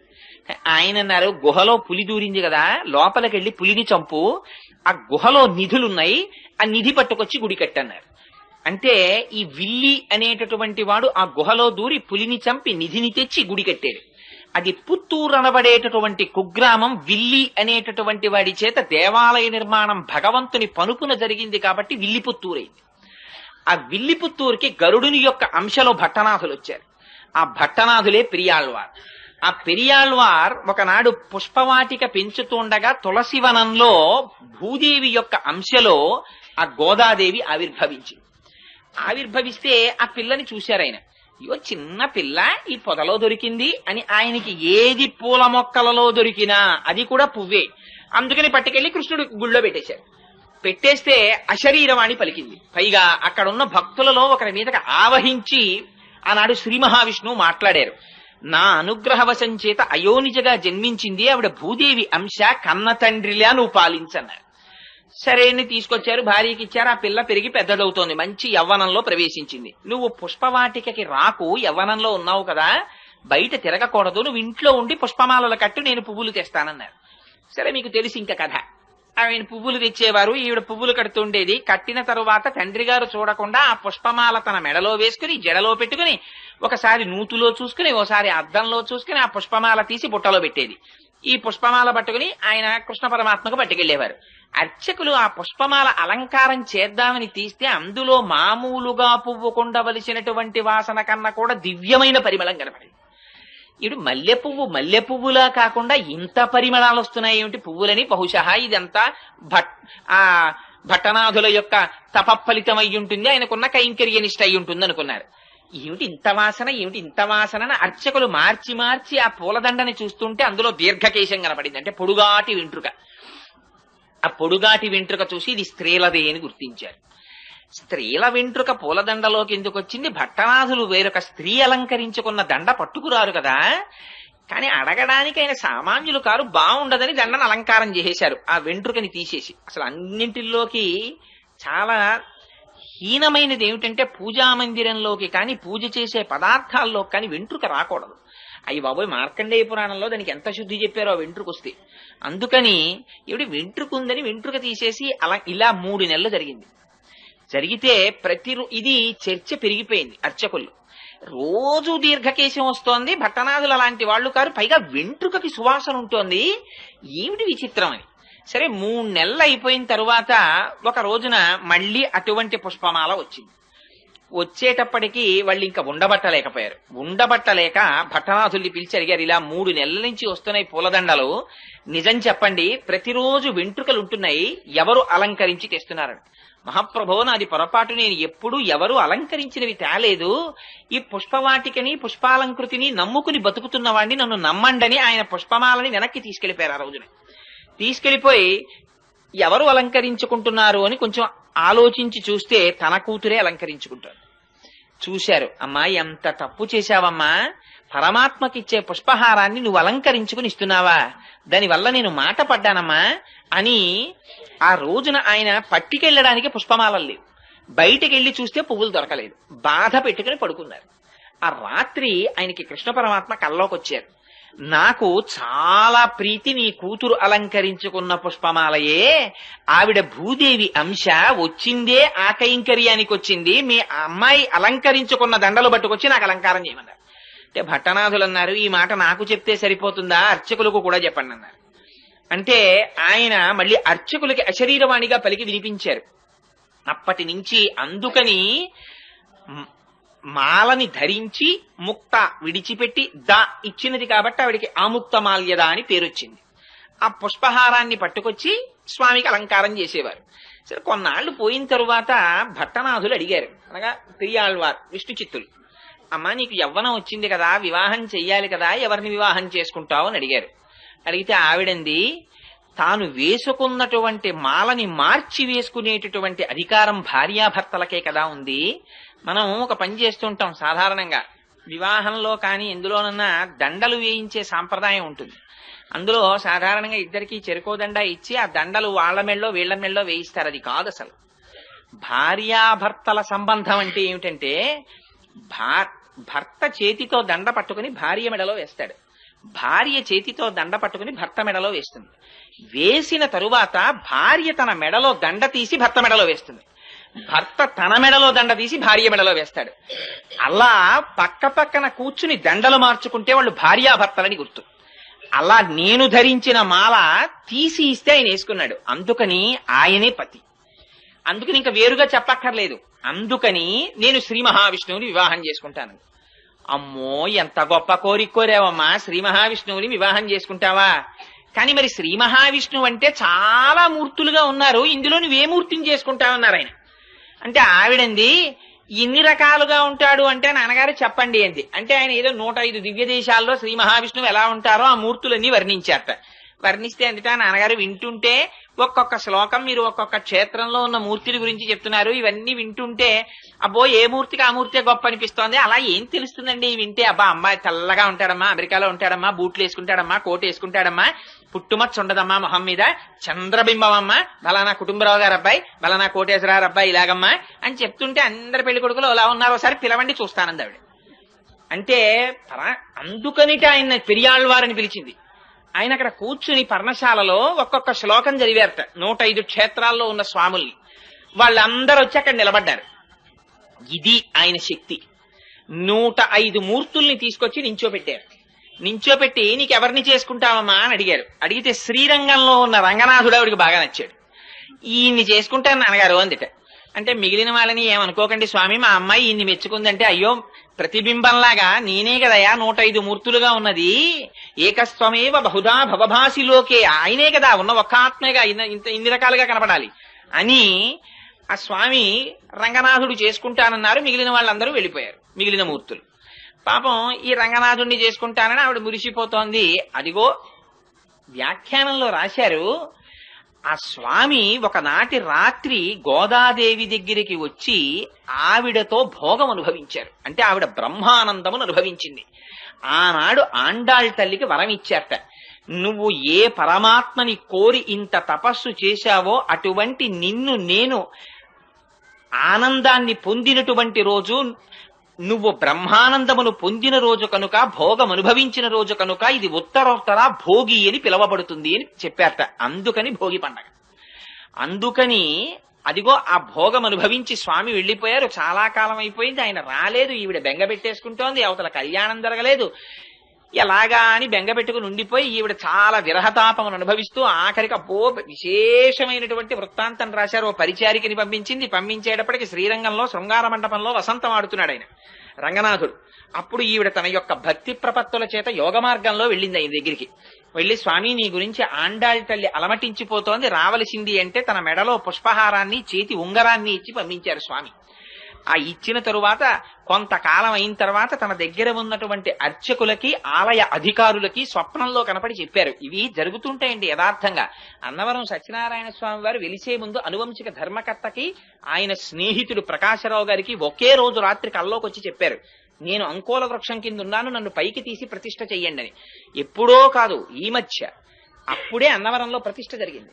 అందుకని అలా కలలో కనపడి చెప్తే ఆలయ అధికారులకి ఏమని చెప్పారంటే, మీరు నా కోసం వజ్రవైఢూర్య సహితమైనటువంటి పల్లకీని ఎలా పంపిస్తారో అలా గోదాదేవికి పంపించండి. పంపిస్తే ఆవిడ పల్లకి ఎక్కి వస్తుంది. వచ్చిన తరువాత నేను ఆవిడ్ని కళ్యాణం చేసుకుంటానని చెప్పారు. అలా కళ్యాణం చేసుకుంటానని రంగనాథుడు పలికినటువంటి మాట మేరకి పల్లకిని, ఆ ఛత్రాన్ని, చామరాన్ని అన్నిటినీ తీసుకుని విష్ణుచిత్తుడి ఇంటికి వెళ్లారు. వెడితే విష్ణుచిత్తుల వారు ఆ రాజుగారికి కబురు చేశారు. అంతకుముందు పరతత్వ నిర్ణయంలో రాజ్యసభలో పాల్గొన్నారు కనుక రాజు తన పరివారం అంతటితో వచ్చాడు. పెద్ద వేడుక కింద ఊరిరిగింపు ఒకటి బయలుదేరి శ్రీరంగం చేరుకున్నారు. చేరుకున్న తర్వాత ఉత్సవమూర్తితో కలిపి అమ్మవారికి వివాహం చేశారు.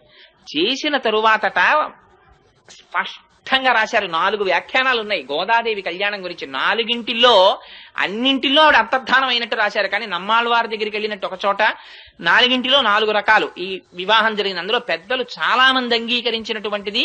అందులో వైష్ణవులలో పెద్ద పెద్ద పండితులు సాధికారికంగా అంగీకరించి రాసిన వ్యాఖ్యానాన్ని మాత్రమే నేను విజ్ఞాపన చేస్తున్నాను. అందుకని ఆ తల్లికి ఉత్సవమూర్తితో వివాహం జరిగిన తర్వాత, ఉత్సవమూర్తి అంటే ఒక చోట ఉండదు కదా, మూల విరాట్ లాగా ఉత్సవమూర్తి బయటికి వస్తారు ఊరేగింపుకి. మూల విరాట్ ఎప్పుడు ఆలయంలో ఉంటారు. అందుకని ఆ ఉత్సవమూర్తి తర్వాత సేవకి వెళ్ళిపోయారు. అంటే పొద్దున్నే తిరుమలలో చూడండి కళ్యాణానికి వస్తాయి మూర్తులు. కళ్యాణానికి ఏమిటి, సోమవారం అయితే ఏదో ఒక అర్చన ఉంటుంది, దానికి వస్తారు. మంగళవారం అయితే ఒక సేవ, బుధవారం అయితే సహస్రకలశాభిషేకం, గురువారం అయితే తిరుప్పావడ, శుక్రవారం అయితే పూరాభిషేకం, ఇలా రకరకాలు నిత్య కళ్యాణోత్సవానికి వస్తాయి. ముందు వచ్చి కళ్యాణం జరిగిపోతుంది. కళ్యాణం అయిపోయిన తర్వాత ఊంజల్ సేవకి అద్దాల మండపంలో కెడతాయి. ఊంజల్ సేవ అయిపోయిన తర్వాత రంగనాయకుల మండపంలో వసంతోత్సవానికి వస్తాయి. రంగనాయకుల మండపంలో వసంతోత్సవం అయిపోయిన తర్వాత ఆ రోజు జరగవలసిన ఆర్జిత బ్రహ్మోత్సవానికి వస్తాయి. ఆర్జిత బ్రహ్మోత్సవం అయిపోయిన తర్వాత ఇవే ఉత్సవ విగ్రహాలు బయటికి వస్తాయి. బయటికి వచ్చి స్వామి తన ఉభయనాంచారులతో కలిసి సహస్రదీపాలంకార మండపంలో ఉయ్యాల లూగుతారు. ఉయ్యాల లూగిన తర్వాత ఇదే ఉత్సవమూర్తులు మళ్ళీ లోపలికెడతాయి. ఇంతగా ఆ ఉత్సవమూర్తులు తిరుగుతాయి. మూల విరాట్ లోపల ఉండిపోతారు. ఆవిడ అనుకుందిట, ఏమిటి ఉత్సవమూర్తి ఇలా తిరుగుతున్నారు, ఎప్పుడూ కదలకుండా నాతో కలిసి ఉండిపోయే మూర్తి నాకు కావాలని తండ్రి గారితో కలిసి ప్రదక్షిణం చేసి మూల విరాట్ దగ్గరికి వెళ్లి తన చేతితో నీరాజనమిచ్చి శేషపాన్పున ఎక్కి రంగనాథుడి దగ్గర పాదముల దగ్గర కూర్చుని అంతర్ధానం అయిపోయింది. అలా రంగనాథుణ్ణి అందరూ చూస్తుండగా పొందింది. 30 పాశురములను విజ్ఞాపన చేసి ప్రతిరోజు పాశురాన్ని ఒక పూజ కింద చేసేదావిడ.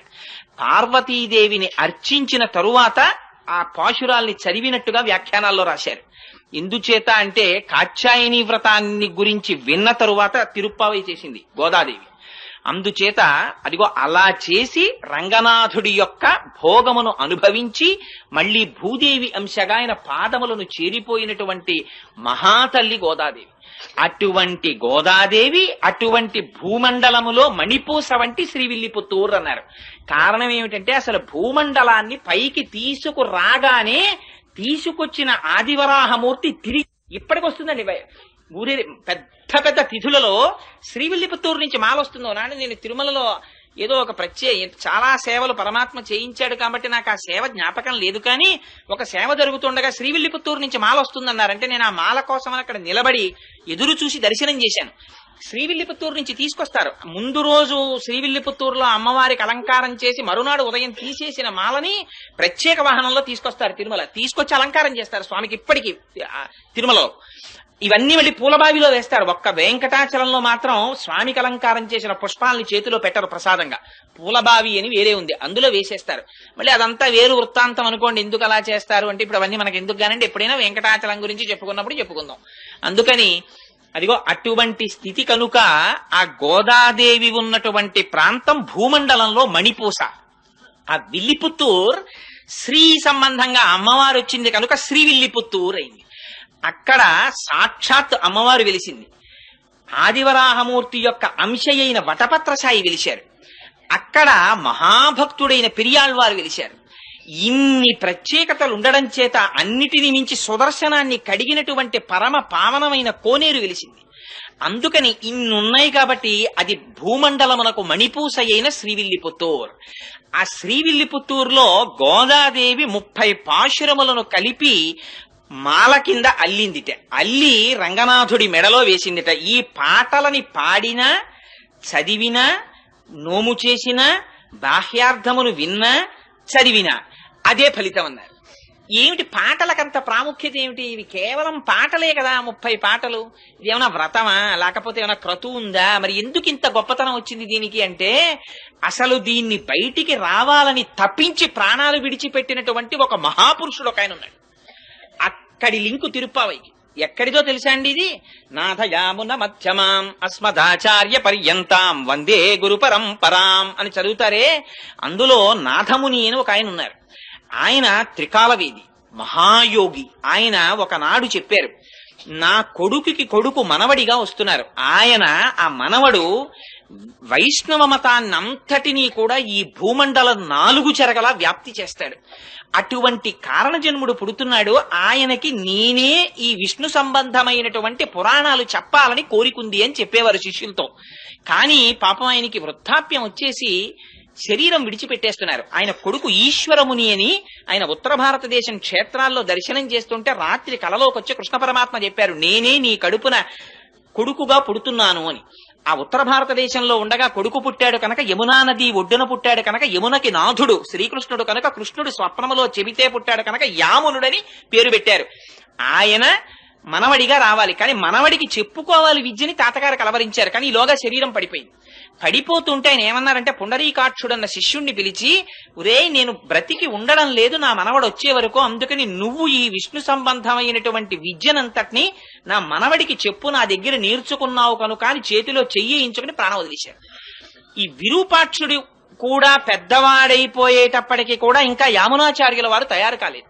అందుకని ఆయన శరీరాన్ని విడిచిపెట్టేస్తూ తన శిష్యుడైనటువంటి శ్రీరామమిశ్రుణ్ణి పిలిచి చేతిలో చెయ్యించుకుని యామునాచార్యుల వారికి విద్య నేర్పమని ఆయన ప్రాణం విడిచిపెట్టేశారు. తీరా నిజంగా యామునాచార్యుల వారు పుట్టి పెరిగి పెద్దవారవుతున్న సమయంలో ఈశ్వరముని ప్రాణం వదిలిపెట్టేశారు. ఈ యామునాచార్యుల వారు చదువు నేర్చుకోవలసి వస్తే ఇంత ఏర్పాటు చేస్తే చిట్ట చివరికి కాంచీ నగరానికి వెళ్లి అక్కడ ఒక మహానుభావుడు ఉండేవాడు, మహాభాష్య భట్టు అని. ఆయన దగ్గర చదువు నేర్చుకుంటున్నారు. ఎంత చిత్రం జరిగిందంటే ఆ కాంచీ పట్టణాన్ని ఏలేటటువంటి రాజు ఒక ఆయన ఉండేవాడు. ఆయన దగ్గర ఒక పెద్ద ఆస్థాన పండితుడు ఉండేవాడు. ఆయన పేరు విద్వజ్జన కోలాహలుడు. ఆ విద్వజ్జన కోలాహలుడు దేశంలో ఎవరినైనా ఓడించాడు విద్యలో. ఆయన అందుకని రాజుగారిని అడిగాడు, నాకు అందరిలా నువ్వు గ్రామాలు అవి ఇస్తే కుదరదు, అగ్రహారాలును పండితుల దగ్గర పన్నులు వసూలు చేసుకో బతుకుతాను నేను, ఎందుకని ఆ పండితులు నాతో ఢీ కొట్టలేకపోయారనడానికి గుర్తుగా. సరే అలా వసూలు చేసుకోమని శాసనం చేశాడు రాజు. ఆ విద్వజ్జన కోలాహలుడు అందరి దగ్గర పన్నులు వసూలు చేసేవాడు. పండితుడు అన్నవాడు అందరూ పన్ను కట్టాలి ఆయనకి, ఎందుకంటే ఆయన ఓడించలేరు కనుక.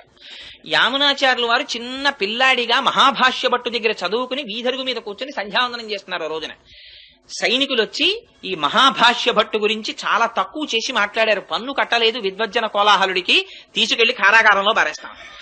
గురువుగారు ఇంట్లో లేరు. యామునాచార్యులు వారు అడిగారు, ఎందుకు కట్టాలరా మీకు పన్నుని అంటే, మా గురువు గారు విద్వజ్జన కోలాహలుడు, ఆయన ముందు ఏ పండితుడు నిలబడలేరు, మీ గురువు గారు నిలబడలేకపోయారు, అందుకు పన్ను కట్టాలన్నారు. అంటే ఈయనన్నారు యామునాచార్యుల వారు చిన్న పిల్లాడండి, 7 ఏళ్ళో 8 ఏళ్ళో ఉంటాయి అప్పటికి ఆయనకి. ఆయన అన్నారు, మా గురువు గారు మీ గురువు గారికి పన్ను కట్టడం ఏమిట్రా? కట్టడు. అంత అహంకరించున్నాడా మీ గురువు? నేను 2 శ్లోకాలు ఇస్తున్నాను, వీటిని పట్టుకెళ్లి మీ గురువుకు చూపించని ఓ తాళపత్రాన్ని తీసి దాని మీద 2 శ్లోకాలు రాసి ఇచ్చారు. నేను పండితుణ్ణి కాను, నేను కవిని కాను, నేను వినయము చేత సుసంపన్నుణ్ణి, కానీ ఎదురు తిరిగిన వాళ్ళ కొమ్ములు విరిచేసే మీటిగడ్ని అని పద్యాలు రాశారు. అసలు ఇది పట్టుకెళ్లి విద్వజ్జన కోలాహలుడికి చూపించారు. చూపిస్తే ఆయన ఆశ్చర్యపడి, ఎవడ్రా బుడతాడు నా మీద ఇంత పద్యాలు రాశాడా, వాడిని తీసుకురండి అన్నారు. అంటే భటులు వెళ్ళారు. వెళ్ళి ఏదో ఈడ్చుకొస్తామని వెడితే ఆయన అన్నాడు, పండితుడికి పండితుల పట్ల ప్రవర్తించే విధానమే తెలియని దౌర్భాగ్య దేశం రా ఇది. ఇలాగా ఎదిరించిన పండితుడిని తీసుకెళ్దాం, గౌరవంతో తీసుకెడితే వస్తానని చెప్పు మీ గురువుకి అన్నారు. ఏమిట్రా చిన్న పిల్లాడేమిటి ఇలా మాట్లాడడం ఏమిటని పల్లకి పంపించారు రాజుగారు.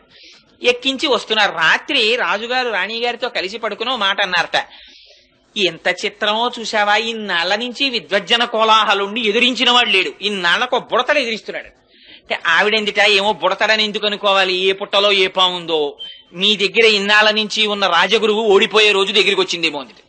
అంటే ఆయన అన్నట్ట, ఎంత మాట అన్నావు, విద్వజ్జన కోలాహలుడు ఓడిపోవడమా? అలాగే ఓడిపోతే నేను ఒక్కనాటికి ఊహించలేనన్నాడు. అంటే భార్య ఏమి ఎందుకు ఊహించలేరు, గెలిస్తే ఏమి ఇచ్చేస్తానండి, అర్ధరాజ్యం ఇచ్చేస్తాను ఆ పిల్లాడికి అన్నాడు. సరే చూడండి ఆ పిల్లాడు గెలుస్తాడండి. మరునాడు ఆ పిల్లాడు దిగాడు పల్లకీలోంచి. ఆయన కర్మ ఏమిటో విద్వజ్జన కోలాహలుడికి ఒక్క విషయం జ్ఞాపకానికి రాలేదు ఆ రోజు. వాదనలో ధియోయోన ప్రచోదయాత్, అహంకారం చేత అజ్ఞానం చేత ఆవరించి ఉన్న విద్య నశించిపోతుంది. ఆ భగవంతుని యందు శిరస్సు వంచడం తగ్గిపోయి ఇదంతా నా ప్రజ్ఞ అని ఇలా చూపించుకోవడం మొదలు కాగానే మేఘాలు కమ్మినట్టు కమ్ముతుంది పొర. ఆవిడ అనుగ్రహం ఒక్కసారి వెనక్కెళ్ళిందా, ఇప్పటి వరకు నేను పండితుడిని అన్నవాడికి స్ఫురత్ పోతుంది. ఆ టైంకి అది జ్ఞాపకం రాదు, చాలు వాడు బ్రతుకు. ఇక వేదిక మీద అంతకన్నా భయంకరమైన స్థితి ఇంకోట్లేదు. స్ఫురత్ ఆవిడ, ప్రచోదయాత్ ఆవిడ. అందుకని జ్ఞాపకానికి రాలేదు, ఓడిపోయాడు. రాజు సంతోషంగా అర్ధరాజ్యం ఇచ్చేశాడు యమునాచార్యుల వారికి. చిన్న పిల్లాడు, రాజ్యం వచ్చింది, హాయిగా పాలించుకుంటున్నాడు. యుక్త వయస్సు వచ్చేసింది, పెళ్లి చేసేసుకున్నాడు, బయటికి రాడు, సంతోషంగా కాలం గడిపేస్తున్నాడు. ఇక్కడ ఈ శ్రీరామమిశ్రుల వారు ఆయన ముందున్నటువంటి పుండరీకాక్షుడి యొక్క గురువు గారైనటువంటి పాపం ఆయన ఇచ్చినటువంటి మాట మేరకి ఆ నాథమునుల యొక్క కోరిక తీర్చడానికి ఈ కుర్రాడికి వైష్ణవ మంత్రాన్ని వైష్ణవ విజ్ఞానాన్ని అందించాలని చెప్పి పాపం ఈయన కూర్చున్నాడు. ఈయన బయటికి రాడు, ఆయన ముసలాడైపోతున్నాడు. ఎలాగరా ఈ పిల్లాన్ని రక్షించడం అని రోజు వెళ్ళి రాజుగారిని అడిగేవాడు. రాజుగారిని ఒక్కసారి దర్శనం ఇప్పించండి. అడిగితే దర్శనం కుదరదు, నేను చాలా ఇబ్బందిలో ఉన్నాను, ఇప్పుడు చాలా రాచ వ్యవహారంలో ఉన్నాను, వెళ్ళిపోమనేవాడు. తిరిగి తిరిగి తిరిగి తిరిగి విసిగి వేసారిపోయి ఆయన ఒక రోజున పూజ చేస్తూ రంగనాథుడికి చెప్పుకున్నారు కళ్ళనీళ్లతో, మా గురువులు మహానుభావుడు ఆ నాథమునులు చెప్పారు, నా మనవడు వస్తున్నాడు, వాడు వైష్ణవ మతాన్ని నిలబెడతాడన్నారు. ఆ పిల్లాడు రాజు అయిపోయి అసలు నా మొహమే చూడలేదు, ఇంకా నేను చెయ్యగలిగింది ఏం లేదు, శ్రీరంగనాథ ఏమైనా ఉంటే నువ్వే చూసుకో అన్నారు. అంటే పూజామందిరంలో మాటలు వినపడ్డాయి. అంత బెంగెట్టుకోకోయ్, నీ ఇంటి పక్కనే ముళ్ళ ముస్తె కూర ఉంది కదా, రోజు పట్టుకెళ్ళి ఆ వంటశాలలో ఇమ్మన్నారు. అంటే ముళ్ళ ముస్తె కూర అని నీటి పక్కన పెరుగుతుంది, ఆ కూర రోజు తింటే విడిచిపెట్టకుండా ప్రతిరోజు తినాలి. తింటే ఏమవుతుందంటే విషయభోగముల మీద ఆ లంపటం వదిలిపోయి వైరాగ్యం వస్తుంది ఆ కూర తింటే, దానికి ఆ లక్షణం ఉంది. అందుకని ఆ ముళ్ళ ముస్తె కూర పట్టుకెళ్లి పాపం రోజు ఈయన ఈ శ్రీరామమిశ్రుల వారు వంటశాలలో ఇచ్చి రాజుగారికి పెట్టమనేవారు. ఆ వంటవాడిని ఏదో మంచి చేసుకుంటే ఆయన వండేవాడు, విస్తట్లో వేశాడు. రాజశాసనం ఏమిటంటే వడ్డించేటప్పుడు వంటవాడు రాజుతో మాట్లాడకూడదు. అందుకని ఈయన వడ్డించడమే అంతే, పులుసో అంటే వేయడమే, అంతేగాని పులుసు బాగుందా అని అడగకూడదు. అందుకని ఆయన వడ్డించేవాడు, ఈయన తింటుండేవాడు. ఎక్కడిది ఈ కూరని ఆయన అడిగేవాడు కాదు. పాపం ఎవరో పట్టుకొచ్చారని ఈయన చెప్పేవాడు కాదు, తలగా ఎగిరిపోతుంది, ఆయన వెళ్ళిపోయేవాడు. ఇలా కొన్ని నెలలు అయిపోయింది. కానీ ఆయనకి వైరాగ్యం ప్రారంభమైంది ఆ ముస్తె కూర తిని. కానీ పాపం రోజు వచ్చి అడుగుతూ ఉండేవాడు ఈ శ్రీరామమిశ్రుడు, ఏమయ్యా ఏమైనా అడిగాడా నా గురించి, ఎవరు తెచ్చారు ఈ కూరని ఏమైనా అడిగాడా అని. తిని వెళ్ళిపోయాడు ఆయన అనేవాడు. ఆఖరికి ఓ రోజున ఇంటికి ఎడుతుంటే వర్షం పడింది, చలేసింది, జ్వరం వచ్చింది, ఇంట్లో పడిపోయాడు. 10 రోజులు అయిపోయింది, ముసలాయన అయిపోయాడు. ఎన్నాళ్ళు ముళ్ళ ముస్త కూర పెడితే మారుతాడు ఆయన, నా వల్ల కాదు రంగనాథ, ఇంకా నేను చెయ్యగలిగింది లేదు అన్నాడు. ఆ రోజున రాజుగారు భోజనం చేస్తూ వంటవాడిని పిలిచి, రోజు ఒక ఆకుకూర పెట్టేవాడివి పెట్టలేదే అన్నాడు. అంటే వంటవాడన్నాడు, మహాప్రభో మాట్లాడితే తలకాయ పోతుందని నేను చెప్పలేదు, కానీ ఎవరో వృద్ధుడైన వైష్ణవుడు ప్రతిరోజు ఈ ఆకుకూర తెస్తాడు, మీకు పెట్టమన్నాడు, పెడుతున్నాను. ఎందుచేతనో ఒక 10 రోజుల నుంచి ఆయన రావట్లేదు, ఆయన మీ దర్శనానికి కొన్ని 100 మార్లు ప్రయత్నించారు, మీరు దర్శనం ఇవ్వలేదు అన్నాడు. అరేరే అలాగా, ఒక వైష్ణవుడు వృద్ధుడు నా కోసం ఆకుకూర తెస్తున్నాడు ఆ రోజు, ఈ మాట నీకు కనపడితే నా దర్శనానికి పంపించన్నాడు అని వెళ్ళిపోయాడు రాజు. ఈయన ఇంకా విసుగెత్తిపోయి వెళ్ళడం మానేశారు. ఇంకా చిట్ట చివరి ప్రయత్నం, రంగనాథ ఇక నేను వెళ్ళను సుమా, నా మీద నువ్వు ఆశెట్టుకోవద్దు, ఇవాళ ఒక్కరోజు పట్టుకెడుతున్నాను కూరని ఓ రోజున మెల్లిగా వండుకుతూ పాపం ఆ కూర పట్టుకుని వెళ్ళారు. వెడితే వంటవాడు గభాలన కౌగిలించుకుని, మహానుభావ మీ గురించే చూస్తున్నాను, రాజుగారు అడిగారు దర్శనం చేయండి అన్నాడు. రాజుగారి దగ్గరికి ప్రవేశపెట్టారు. రాజుగారు ఆయనని చూడగానే ఆయన దివ్యమైన తేజస్సు చూసి సింహాసనంలోంచి లేచి కాళ్ల మీద పడ్డాడు. పడి నా కోసం ఎందుకు తెచ్చారు ఈ ముళ్ళ ముస్తె కూర ఇన్నాళ్ళ నుంచి అని అడిగాడు. అడిగితే ఏమీ లేదండి, మీ తాత ముత్తాతలు పెద్ద నిధి ఒకటి సంపాదించి పెట్టారు, దాన్ని మీకు ఇమ్మన్నారు, ఎలాగో అల్లా మీ దర్శనం అయితే ఆ నిధి మీకు అప్పచెప్పేద్దాం, పెద్దవాడిని అయిపోతున్నాను కదా అని మిమ్మల్ని అడుగుదామని ఏదో ఒక అనుబంధం పెట్టుకోవడానికి కూర తెచ్చాను అంటే రాజు అన్నాడు, అయ్యో దానికి ఉంది, ఇప్పుడే సైన్యంతో వచ్చేసి ఆ నిత్య తెచ్చేసుకుంటాను, ఎక్కడుంది చెప్పండి అన్నాడు. అంటే అబ్బాయి అలా కుదరదు రాజా, దానికి ఒక చిన్న షరత్ ఒకటి ఉంది, కొంచెం మీరు భగవద్గీత 18 అధ్యాయాలు చదివేస్తే తీసుకెళ్లి మీకు ఆ నిధి ఇచ్చేస్తామన్నాడు. భగవద్గీత అప్పటికి ఆయనకి కూడా ఈ కూర తిని తిని తిని తిని తిని అసలు నేను ఎందుకు వచ్చానన్న వైరాగ్యం ప్రారంభమైంది. అందుకని ఆ భగవద్గీత ఎవరో మళ్ళీ నేను కొత్తగా పండితుడిని ఎక్కడ చూసుకుంటాను, మీరే చెప్పకూడదా రోజు అన్నాడు. అంతకన్నా భాగ్యమా మహానుభావ, నాథముల కోరిక తీరుతుందని ప్రతిరోజు వచ్చి 18 అధ్యాయాలు చెప్పాడు. పూర్ణమైన వైరాగ్యం వచ్చింది రాజుకి. ఇప్పుడు చూపిస్తారా నిధిని అని అడిగాడు. ఆ రోజు కోసమే ఎదురు చూస్తున్నాను మహారాజా, రెండని తీసుకెళ్లాడు శ్రీరంగానికి. తీసుకెళ్లి ఆ శ్రీరంగనాథుడు ఇలా పడుకుని దక్షిణ దిక్కికి చూస్తూ ఇలా పడుకుని ఉంటారు. ఆ పాదముల దగ్గర శ్రీదేవి భూదేవి ఉంటారు.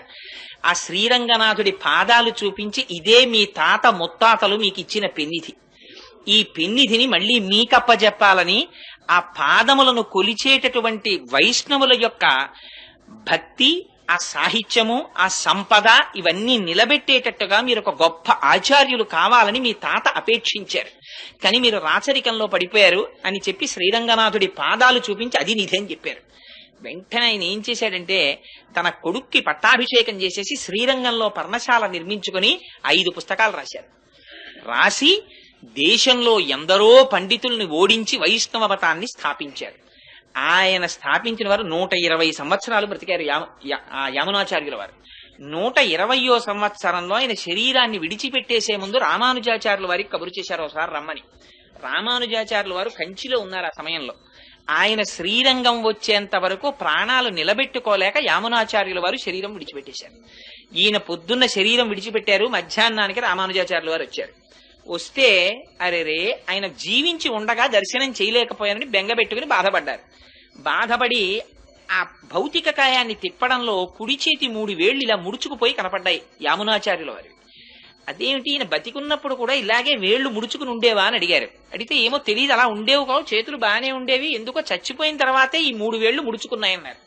అప్పుడు రామానుజాచార్యుల వారు ఆలోచించి ఈయనకేవో తీరని కోరికలు 3 ఉండిపోయాయి, అవి నాకు చెప్పాలనుకున్నారు, అందుకే నాకు కబురు చేశారని ఒక్కసారి అంతర్ముఖులై ధ్యానం చేసి 3 ప్రతిజ్ఞలు చేశారు. బ్రహ్మసూత్రాలకి వైష్ణవతత్వంగా నేను భాష్యం రాస్తాను, అది మీకు తీరని కోరికగా ఉండిపోయింది కాబట్టి నేను ఆ కోరిక తీరుస్తానన్నారు. ముడుచుకుపోయిన వేళ్లలో ఒక వేలు పైకి తెరుచుకుంది, అందుకని రామానుజులు శ్రీభాష్యం రాశారు.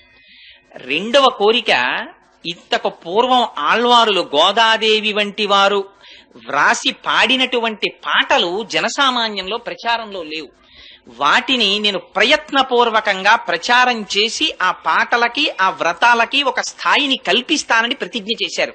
2వ వేలు తెరుచుకుంది. మళ్ళీ మీకులా బెంగ పెట్టుకుని విడిచిపెట్టకుండా ఈ పీఠానికి నేను ఉండగానే సమర్థుడైనటువంటి ఉత్తరాధికారిని నియమిస్తానని ప్రతిజ్ఞ చేశారు. 3వ వేలు తెరుచుకుంది. అందుకని ఆయన ఉండగానే పరాశర భట్టర్లను తీసుకొచ్చి ఉత్తరాధికారిగా నియమించారు. అదిగో రామానుజాచార్యుల వారు చేసినటువంటి ప్రతిజ్ఞని నిలబెట్టుకోవడానికి ఆనాడు గోదాదేవి చేసినటువంటి వ్రతానికి ప్రాచుర్యం కల్పించారు. కల్పించి అది యామునాచార్యుల వారికి ఉండిపోయిన కోరిక, అది శ్రీ మహావిష్ణువు యొక్క సంకల్పం. ఇటువంటి వ్రతం కలియుగంలో అందరికీ అందాలి అని. అందుకని అదిగో అందుచేత ఫలస్థుతి పాశురం దగ్గరికి వచ్చేటప్పటికి అంత చిత్రమైన మాట మాట్లాడారు. భూమండలంలో మణిపూస వంటి శ్రీవిల్లిపుత్తూరులో జన్మించినటువంటి నిత్యము తులసిమాలలు ధరించేటటువంటి భట్టనాథుడు. నిత్యం తులసిమాలలు ధరించేటటువంటి వారు అంటే శ్రీ మహావిష్ణువు యొక్క నాభికమలంలోంచి బ్రహ్మగారు ఆవిర్భవించారు. బ్రహ్మగారు ఆవిర్భవించినటువంటి మొట్టమొదటి తామర పువ్వు శ్రీ మహావిష్ణువు యొక్క నాభిలోంచి వచ్చింది. ఆ తామర పువ్వు యొక్క మూలము అంటే ఆ గింజ శ్రీ నారాయణుడు. అందుకని నారాయణ స్వరూపంగా మెడలో తులసిమాలలు వేసుకుంటారు. అంతటి మహాభక్తుడైనటువంటి విష్ణు చిత్తుల యొక్క కుమార్తెగా వచ్చిన గోదాదేవి అనడంలో ఆ శ్రీవిల్లిపుత్తూరుని, ఆ గోదాదేవిని, ఆ భూదేవిని, ఆ ఆదివరాహమూర్తిని, యామునాచార్యుల్ని, రామానుజుల్ని, వారి కోరికని ఇన్నింటిని జ్ఞాపకం చేస్తున్నారు. అందుకొని వచ్చినటువంటి ఈ తిరుప్పావైని ఈ 30 పాశురములను కేవలముగా చదివినా అందరికీ ఆ భాష అర్థం కాదు కదండి. అందుకని అర్థం కాకుండా చదివినా, లేదు అర్థముతో ఆ వ్రతమును అనుసంధానము చేసినా, లేక కేవలము పైన ఉండేటటువంటి దాని అర్థాన్ని తెలుసుకోవడానికి ఆ వ్యాఖ్యానాన్ని చదివినా, విన్నా, చెప్పినా, ఆనాడు గోదాదేవి ఎటువంటి ఫలితాన్ని పొందిందో, ఎటువంటి ఫలితాన్ని పొందింది? శ్రీరంగనాథుడిలో ఐక్యాన్ని పొందింది. గోపికలు ఎటువంటి ఫలితాన్ని పొందారో వాళ్ళు ఎటువంటి ఫలితాన్ని పొందారు? పరమేశ్వరుని నుంచి విడివడవలసినటువంటి అవసరము లేని నిత్య సంశ్లేషాన్ని అనుభవించారు. అటువంటి ఫలితాన్ని అందరూ అనుభవిస్తారు అని ఆ తిరుప్పావై అనేటటువంటి వ్రతానికి ఫలసిద్ధి చెప్పి, ఈ తిరుప్పావై వ్యాఖ్యానాన్ని ఎక్కడెక్కడ ఎవరెవరు వింటున్నారో, ఎవరెవరు చదువుతున్నారో, ఎవరెవరు చేస్తున్నారో, చూసి సంతోషిస్తున్నారో వాళ్ళందరికీ ఇహమునందు ఇది అది అని చెప్పనేలా, విద్యలో ఉన్న వారికి విద్యాభివృద్ధి, వ్యాపారములో ఉన్న వారికి వ్యాపారాభివృద్ధి, రాజ్యం చేసేటటువంటి రాజులకి రాజ్య విస్తీర్ణత, వివాహము కానటువంటి కన్యపిల్లలకి వివాహము, వివాహితలై ఋతుస్నానము చేసి ఉన్నటువంటి స్త్రీలకి గర్భధారణ జరిగి శ్రీకృష్ణ పరమాత్మ వంటి ఉత్తముడైనటువంటి కుమారుడు జన్మించడముతో సహా సమస్తమైనటువంటి కోరికలు ఈడేరతాయి అని ఫలసిద్ధి చెప్పి ఇంత పరమ పవిత్రమైనటువంటి తిరుప్పావై అనబడేటటువంటి ఆఖ్యానము అని దీనిని పెద్దలు పూర్తి చేసి ఉన్నారు.